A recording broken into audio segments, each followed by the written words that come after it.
All right, all right, all right. What's up? What's good? What's going on? Welcome to the War Zone once again. So, we have UFC Fight Night, Vegas 48, UFC 201, Walker versus Hill. So what we're going to do is, man, we're going to make some predictions and some brief breakdowns and betting odds, starting our way up from the prelims all the way up to the main card. So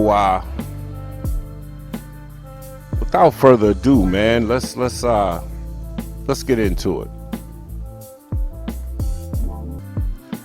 All right, first up, featherweight division, we have Jonathan Pearce against Christian Rodriguez. I'm gonna go with Jonathan Pearce, man. I think Christian Rodriguez is a little too green right now. I think this is pretty much a setup fight, man, and I think Jonathan Pearce can get the job done. I think he wears him down going into the later rounds. Christian Rodriguez has fought lower level competition, man. Is a decent fighter, but I just don't think that he's UFC ready right now for the likes of a Jonathan Pearce. So I look for Jonathan Pearce to slowly wear him down and get the job done in the third round. I think he subs him via rear naked choke in the third round.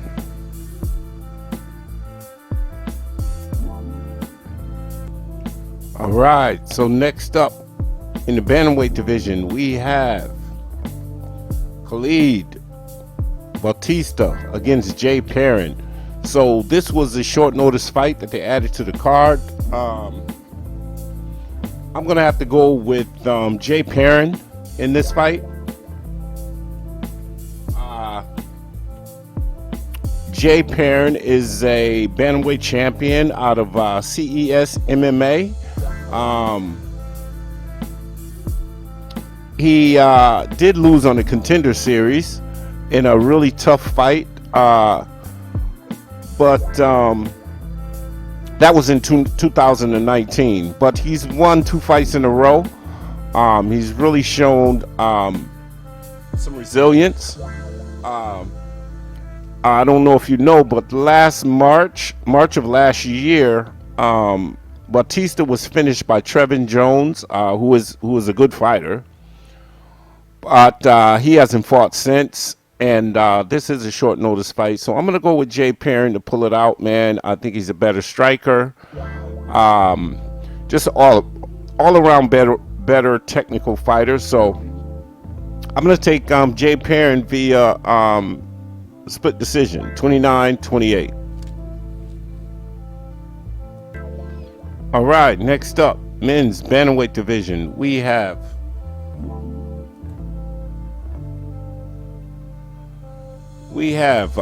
Jesse Strader versus Chad Anheliger.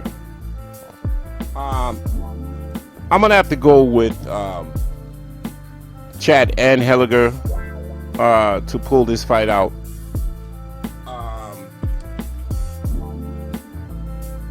This guy started off at 2-5, man. He's now 11-5. So obviously he's improved. I like this guy's striking, man. He's definitely the better striker in this fight. I don't expect this fight to get to the ground at all. I expect this fight to stay on the feet, and I don't think that Strader has a chance.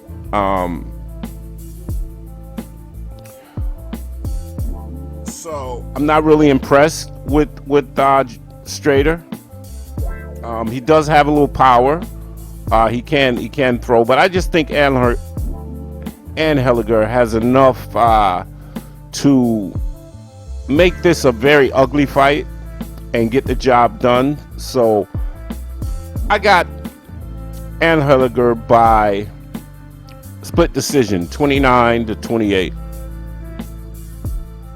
All right, next up, women's strawweight division. We have Belbita versus Gloria de Paula. I'm I'm gonna go with Deanna Belbita. She's fought better competition. She's more experienced. I just think, don't get me wrong, Paula, she is a tough fighter, but she has been KO'd. She can't take big shots. So, and I really love Belbita's stand-up, man. The girl's got hands, and like I said, man, she's great at finding her distance and picking her shots. So I'm gonna go with Belbita by decision, and I'm gonna say 30-27.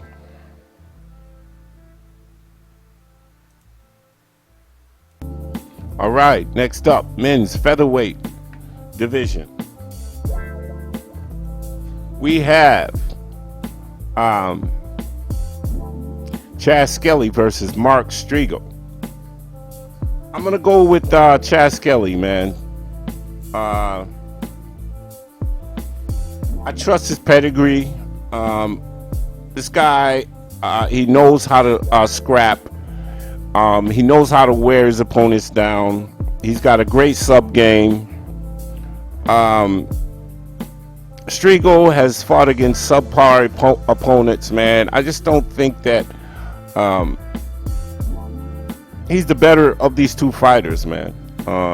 So I got to go with the more experienced fighter in this one, man. But like I said, man, I believe this will be a back and forth fight.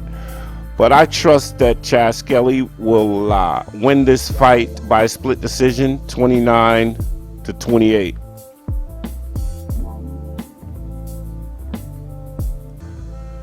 All right, so next up, women's bantamweight division. We have Jessica Rose Clark against Sarah Anheliger. Stephanie Egger, my fault. Stephanie Egger. So I'm gonna have to go with Jessica Rose Clark, man. Jessica Rose Clark, she's more athletic. She can grapple. She has better stand-up. I love her boxing techniques. Egger, she's suspect in the grappling department, and I think that's the only way that she can really have a chance at winning this fight, is being able to take Jessica Rose Clark to the ground and keep her down, which I just don't see happening. But on the feet, man, I don't see her outstriking Jessica Rose Clark. So I got Jessica Rose Clark pulling it out, man. We may see a unanimous decision, but I'm going to say a split decision in this fight. 29-28.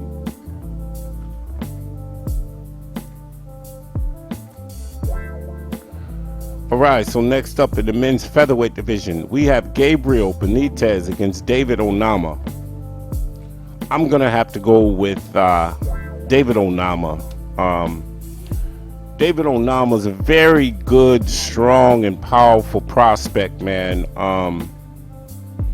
He has the power advantage, the height and the reach advantage. As we know, Gabriel Benitez has been around. He's been around the block a few times, man. Older fighter. Not sure what he has left. I don't think he's going to have enough, man, to get to even make this a fight. Period.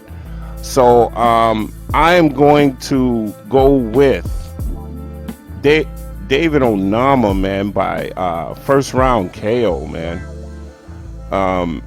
I think Benitez just gets caught, and this kid is just very young. He's very hungry, and I think he gets the job done. First round KO by David Onama.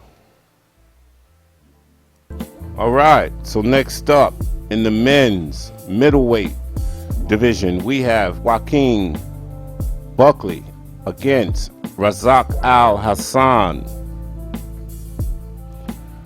Wow. This is I'm looking at these guys, man, and one thing comes to mind. Joaquin Buckley is just a much bigger, much stronger guy. I'm gonna have to go with Joaquin Buckley to pull this out. I love Razak Alhassan's technique, but the only problem I have with him, and I think if he slows down in this fight, and at some point he will, he's going to be in big trouble. Don't get me wrong, Joaquin Buckley, he's stronger, he can be careless, but he's got more dog in him, man, and I trust him to get it done. He has a reach advantage and he has a power advantage, so I'm going to go with Joaquin Buckley to pull this one out, be a second round TKO. I think he catches Alhassan and I don't think he recovers, and Buckley is a great finisher, so I got Buckley by second round TKO. Moving on up the card, we have the men's lightweight division. We have Jim Miller versus Nikolas Motta.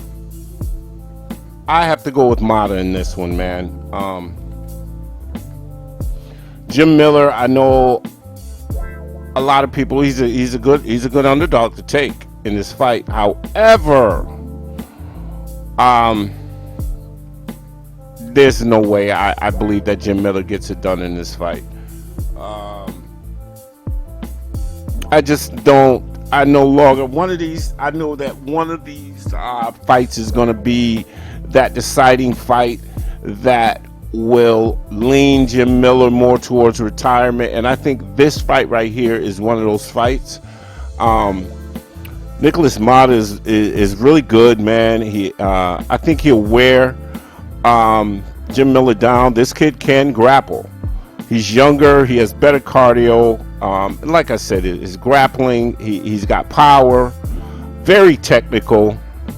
So I think he's going to wear Jim Miller down, and at some point he's going to be a little bit too much for him. Don't get me wrong, Jim Miller's a dog, but like I said, man, I think it's about that time that this kid is going to really be that deciding factor, man, in Jim Miller getting ready to consider retirement. Who knows? I mean, but I got Nikolas Motta by third round TKO.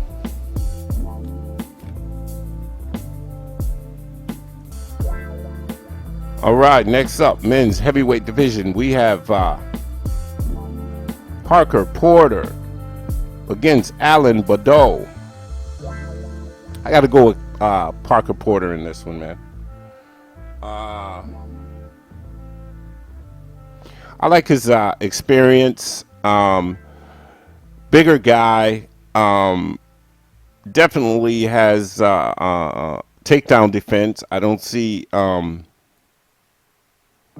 this fight going to the ground.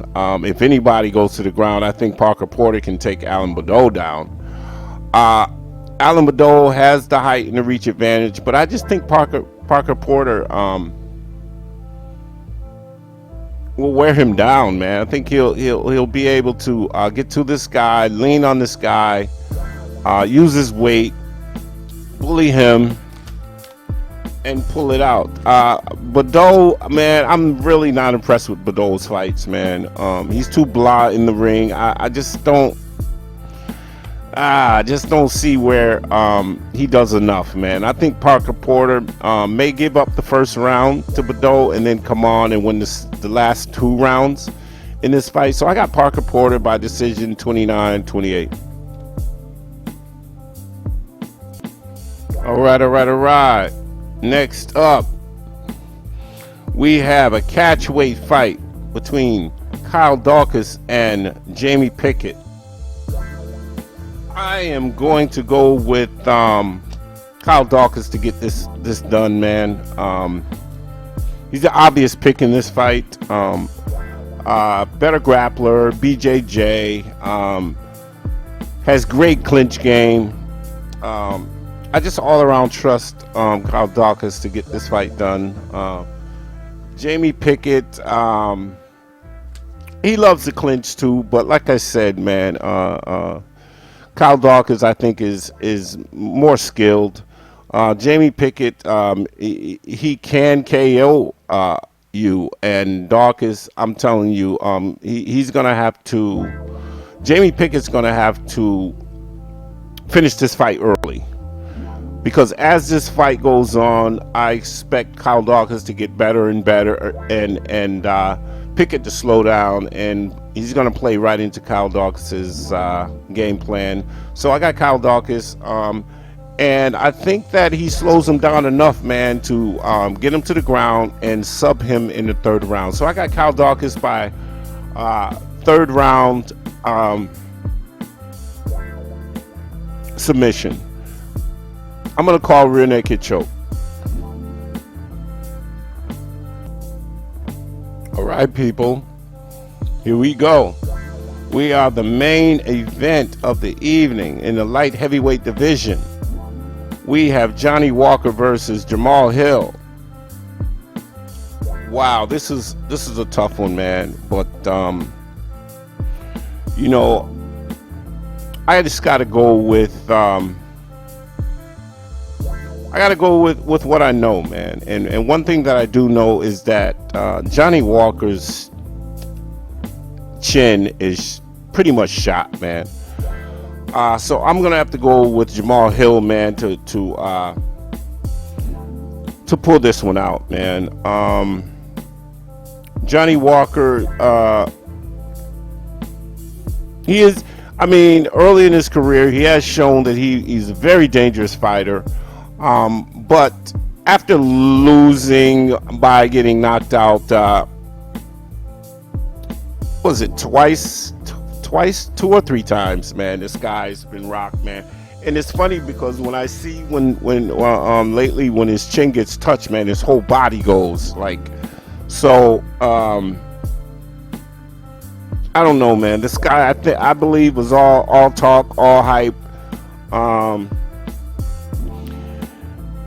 And there's an off switch in his brain, man. So I feel like this guy should have taken more time off, man, to really get himself together, man. But he keeps stepping back into the ring, and it keeps showing every time how vulnerable he is. And I just don't trust his chin. So I'm gonna have to go with Jamahal Hill because he can KO Walker at any point in time. But he has to finish him. You know what I mean? I don't believe he wants to let Walker hang around, because Walker can get lucky. And but I just love Jamahal Hill because he has better striking, and I just think he's a smarter fighter. So there you have it. I got Jamahal Hill by second round TKO to win this fight. So that's it, people. Thanks for tuning in. I appreciate you. Please tune in to the War Zone. This weekend, we will be doing live commentating on this card. Come through, hang out with us, man. Chit chat and the whole 9. But please subscribe to the channel. Hit the bell icon for notifications. Peace and blessings to all. And with that, I'm out.